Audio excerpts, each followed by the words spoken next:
भारत एक सोया हुआ शेर है, इस बात से दुश्मन अनजान है कि भारत एक सोया हुआ शेर है, इस बात से दुश्मन अनजान है। हम चाहे तो हमारे दुश्मनों को एक दिन में इस दुनिया से दफन कर दें, लेकिन हम बार बार माफ कर देते हैं क्योंकि मेरा भारत महान है। नजर जे डाली भारत माफा चढ़ जाई सीना फान हो, नजर जे डाली भारत मापा चढ़ जाई सीना फान हो। रक्षा करब देश के अपना भले जाई जान हो, रक्षा करब देश के अपना भले जाई जान हो।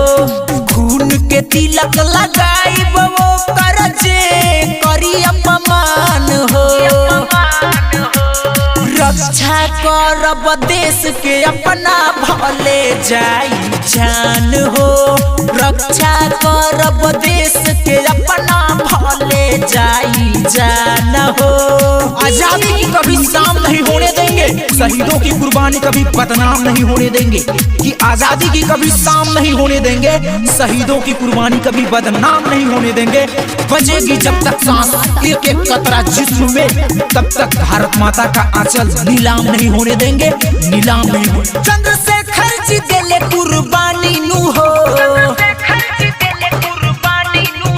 गांधीओ जी ले ठानी नू हो, चंद्रशेखर जी देले कुर्बानी नू हो, गांधीओ जी ले ठानी नू हो। चीर के निकालब करे जा भेजब शमशान हो, रक्षा करब देश के अपना जाई भले जान हो, रक्षा करब देश के अपना जाई भले जान हो। डीजे नीतीश रा, डीजे नीतीश रा।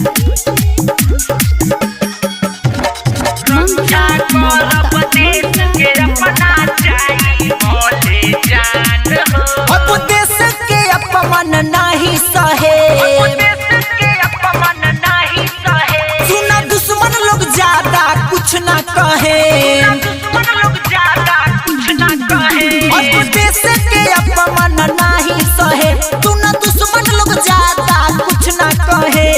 कहेला कमलेश भारत माँ होई आन बान शान हो, देश के रक्षा करब अपना जाई भले जान हो, रक्षा करब देश के अपना जाई भले जान हो।